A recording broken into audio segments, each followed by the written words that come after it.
This is Thiru from Dataxan, and welcome to our Dataxan webinar series. This is session 4 of the blockchain series we have been conducting in the past. And to keep the conversation short and engaged, we have reduced the span of the session for 15 minutes. Hope you will enjoy this. And any questions, you can post it on your question and answer section. We will take it up towards the end of the session. And also, if any questions we couldn't answer in this, we will take it up in the next session. Now, this is going to be a conversation between me and Vijay.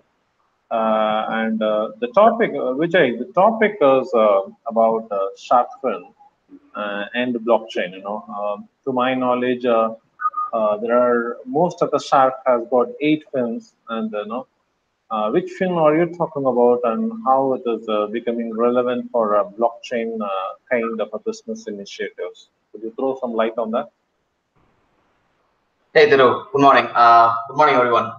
And I've spent about 26 years of learning and working on computer engineering or software engineering, but I've never learned about shark fins and how many fins it had and what kind of shark fin I'm going to talk about. Probably I'll share my screen to give you a quick view of what kind of shark fin I'm going to talk about. Give me a moment here.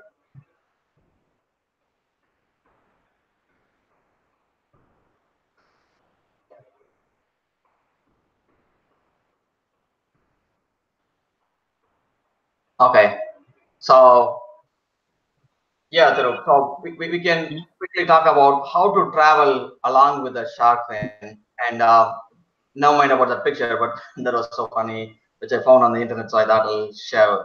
So we'll move on with the conversation here. So here's uh, the shark fin model which you will find on internet. And I just want to check through. Is it okay now? Is it coming up well? Yes, Vijay, we could see it very clear. Okay. We could even see the teeth of the shark in the last picture trying to bite a person. That's awesome. So yeah, so this is a typical. If you just see from a regular eye, you would see a shark traveling along in the sea, right? But if you little wear a different glass and see, you would have seen the hype cycle on the internet from Gartner and everyone. There would be a graph you would have seen that. So if you relate that graph here, you would understand, okay, what that shark fin is. The shark fin is just the hype cycle of any technology. When there's a digital disruption or a technology disruption, the technology would promise a lot of things which it may or may not do, and the expectations would be so high in the industry, and that is the graph cycle. If you see, it goes up to the top with people having, or the industry having, a lot of expectation. At some point they realize, okay, this is not what it promised, and they will have disappointments, and the hype cycle will go down. And at some point, most of the technologies, or I would say considerable technologies we have seen so far, at some point would have started maturing, saying, okay, this is what the technology gives us, and this is the advantage we can take over this disruption. And the product matures, or the technology matures, and it sees another mature model of the cycle, right? So this is a typical hype cycle which you could see. And one interesting thing which I saw when I saw this picture on the internet is, if you see the percentage of people adopting on the technology, right? Interestingly, before the product get matures, or before the product gives what it promises, there are 50% of the adopters. 2.5 percentage are the innovator who innovated the technology, and there's a early adopter of 13.5% when the hype cycle started. And during the top of the hype cycle, you would see another 34% have already adopted in the technology. So even before the technology starts maturing and starts delivering its promises, there are 50% of the adopters, and you could see another 50%, the late majority and the laggards adopting the technology. That's another 50%. So this is the biggest challenge in the industry, whether I should adopt the technology which just came in during the hype cycle, if I'm, whether I'll be part of the first 50%, or when the technology doesn't give what it promises and it's going to fade away, whether that 50% who, whether the investment I made in the beginning of the hype cycle, that's going to go down, that's going to fail on me. So that's one of the biggest challenge today. And if we apply blockchain here, it's almost just past the hype cycle these days.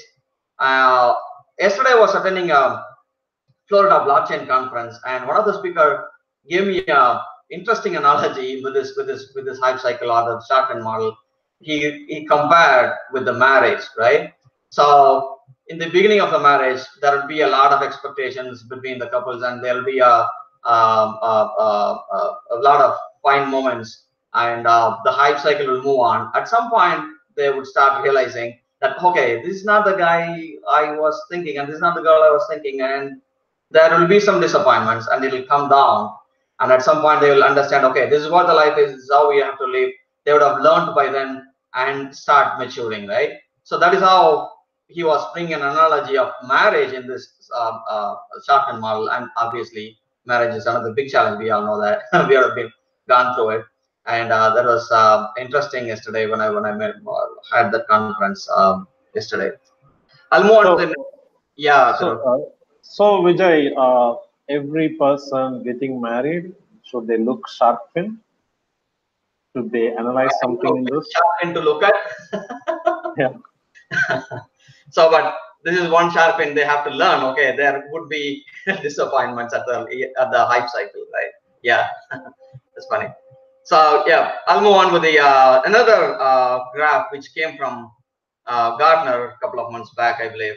So this is, it gives two parameters here. One is the business value and the growth. So if you see the growth graph, right, it will almost look like the Sharpen model.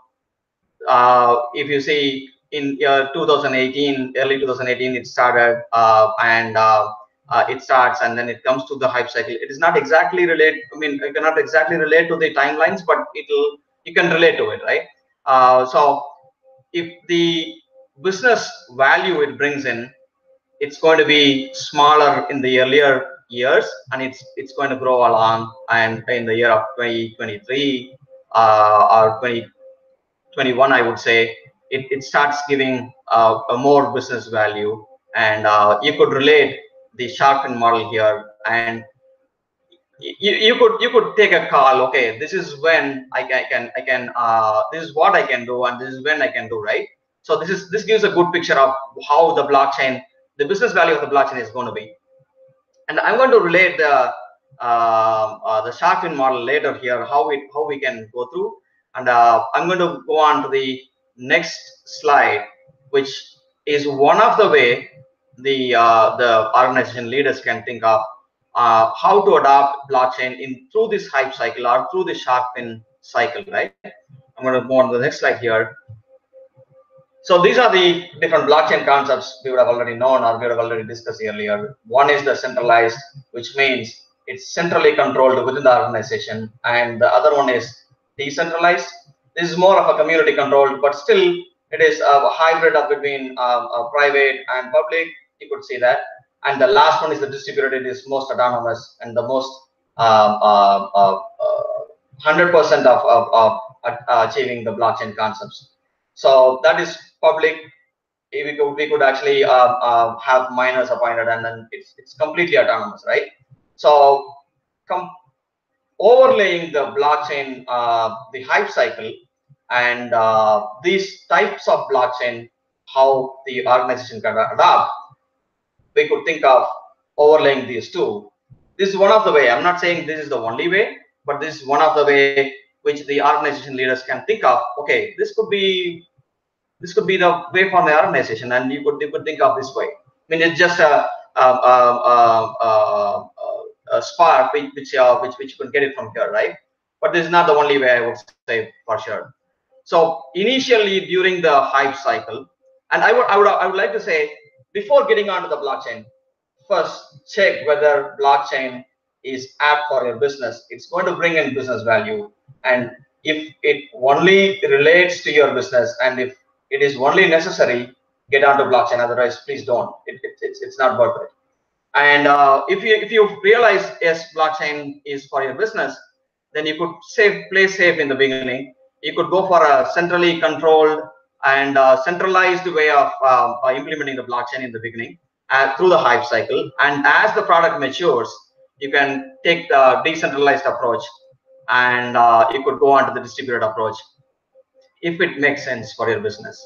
So that is one way of adopting the blockchain through the hype cycle or the shark model.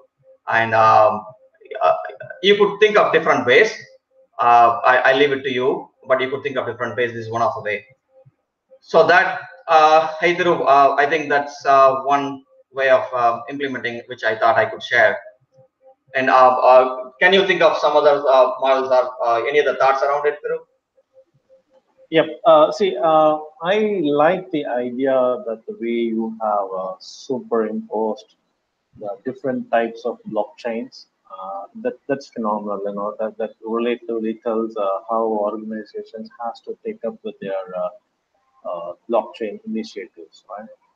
Um, as if you look in practically, sophistication and automation are becoming very prevalent. Like if you look in any industry, the manufacturing industry or healthcare industry, where IT has taken a deep root, right?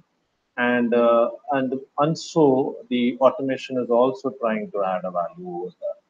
Now, what automation does is it selects the data, it transforms the information, and it helps to make the decision. Right. This is how centralized web chair architecture was functioning before.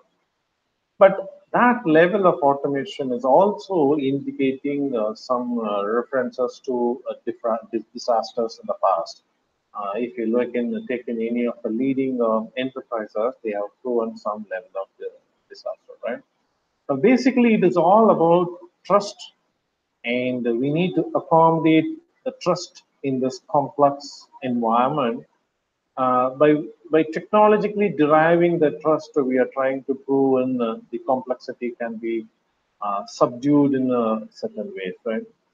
So this blockchain, the way you have defined, which is at the hype cycle becomes central, which is another way is called direct integration.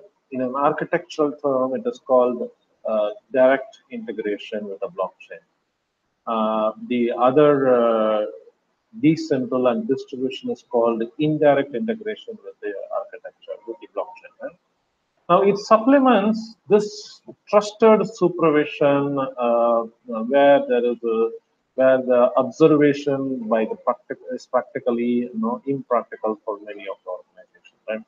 Now, as you rightly pointed out, in the shark fin, the distribution when we go direct, you have less number of nodes to attack. You can have larger throughput, which means you can have larger transactions and stuff like that.